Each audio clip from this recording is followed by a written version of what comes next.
If you're a Kia K5 GT and Kia Forte GT owner, this is your reminder to breathe. See that sophisticated interior? Enjoy those sensations. And now, imagine how you look from the outside, and that speed that only a Kia GT sedan can give you. Sorry, I can't help but get excited. For those lives full of thrilling emotions, the all-powerful, all-fun Kia GT sedans. Kia, movement that inspires. Limited inventory available. Call 800-333-4KIA for details. Always drive safely.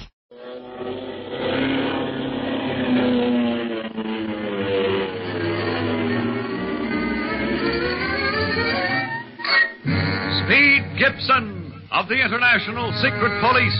Ceiling zero. Ceiling zero.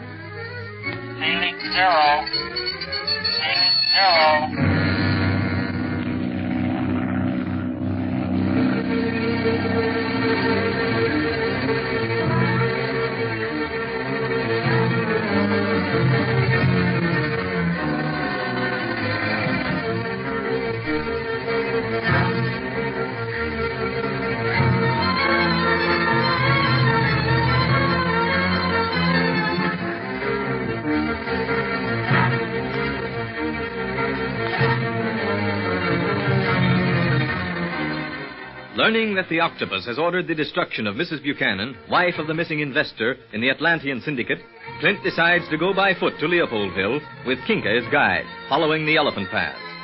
By doing this, he will reach the village long before the little train bearing Speed, Barney, and their luggage.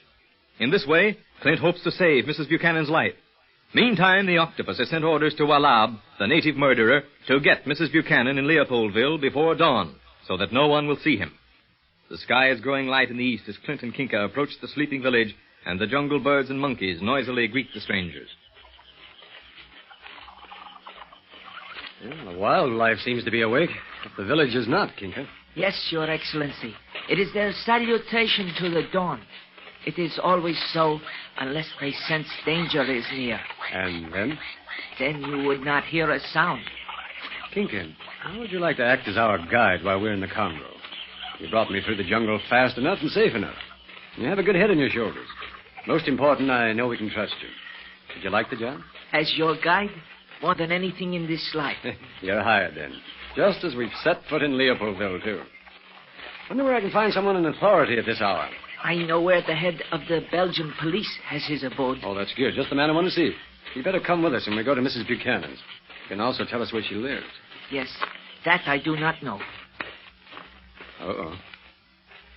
Now what? They've stopped.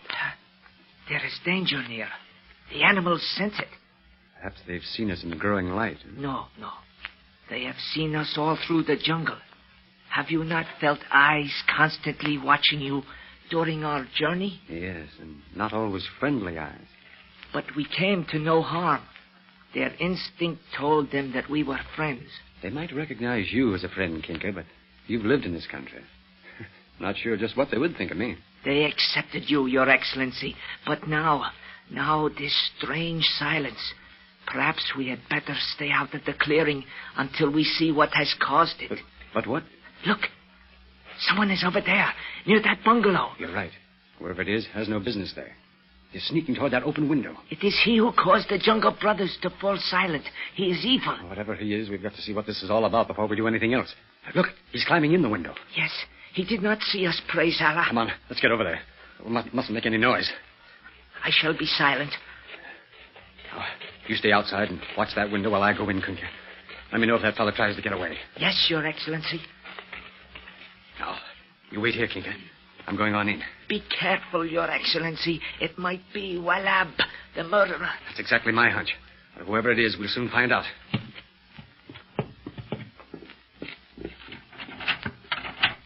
It's locked. But the door's flimsy. I'll break it in. Who's there? What is it? You there? Stay where you are. I've got you covered. Oh, what is it?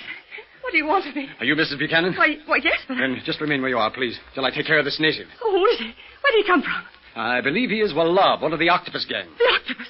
Oh, great heaven. Then he came here to kill me, as they killed my poor John. Now, please, I'm your friend. I'll explain everything as soon as this man is safe behind bars. Kinka! Yes, Your Excellency. Come inside, please. No, you don't. Stay away from that window, Walab. Stay away, I say. Oh, he's going... Stop or I'll shoot. Your Excellency, what is it? Look out! Stand back! Mrs. Buchanan, please!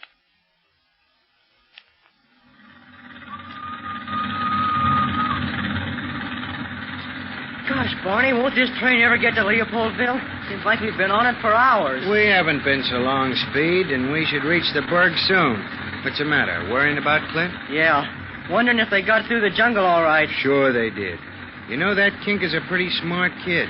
He seems to know his way around here. I sure hope so. Gosh, it'd be awful to get there and find they hadn't arrived yet. Don't worry, they'll get there all right. I just hope they arrive before that Wallop fella did.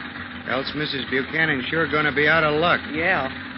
Hey, Barney, you never did get through to Carlos at the Atlantean expedition, did you? I should say not. Remember, you jumped a leopard while we was trying to reach him on the short wave. I'll say I remember. That leopard would have made mincemeat of me if Lucky hadn't gone for him. Good old Lucky. Yeah. Now, don't get that dog started again, or the conductor will come back and we'll have to get out and walk. I don't crave to lug that portable short wave set through the jungle. When are you going to try and reach Carlos again? As soon as we reach Leopoldville and see what's happened there, kid. Clint said something about trying to get through to Chief Riley in New York, too. I don't know if that'll be possible or not. I hope so, or the chief will be getting worried. I think I'll call the Emir of Kano, too, and let him know that Kink arrived here all right. Good idea. Sounds like we're getting near Leopoldville, so it won't be long now, Speed. We'll soon learn whether Clint arrived in time or not.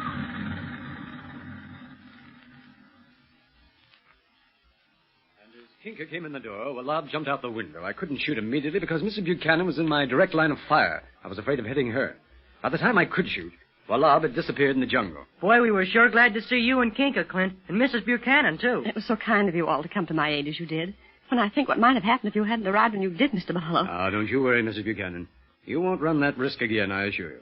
From now on, the police have guaranteed that you will have their protection even if we must leave Leopoldville.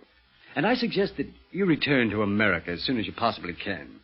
Africa is not safe for the wife of John Buchanan. But I can't leave till I have something definite concerning the fate of my husband. You're not sure yet? Well, I fear that he's dead, Mr. Dunlap, but yet there's always hope that he may be alive somewhere.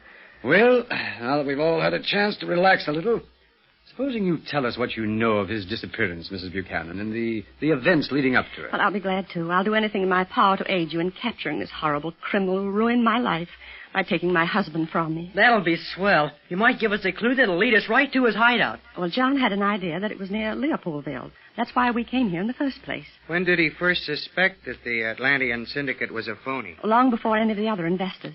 You see, my husband has always been a great traveler, and he has many friends located in various parts of the world.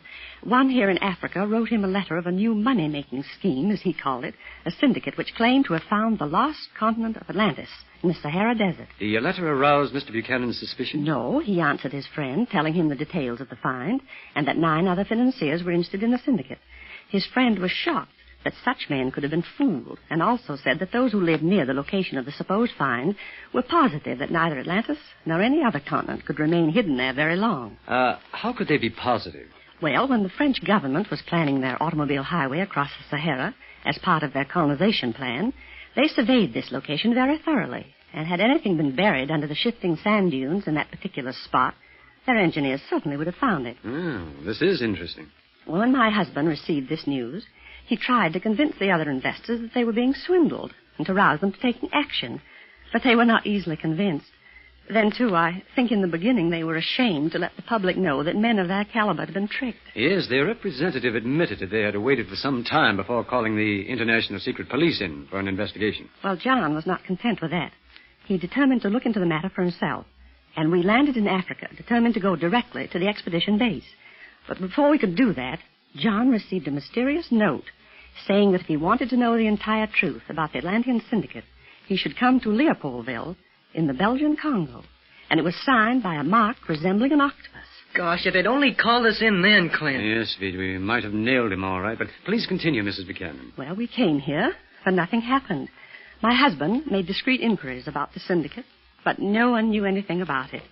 Then, just as he lost patience and decided to go to the expedition base as we'd first planned, he disappeared. And I've never heard from him since. Well, just what were the circumstances surrounding his disappearance? Well, a native came to him one morning saying that he came from a nearby village where one called the Octopus was awaiting my husband to speak with him about the Atlantean Syndicate. I wanted John to take some of the Belgian officials with him, but he refused and went off into the jungle with a native. And that was the last I saw of him.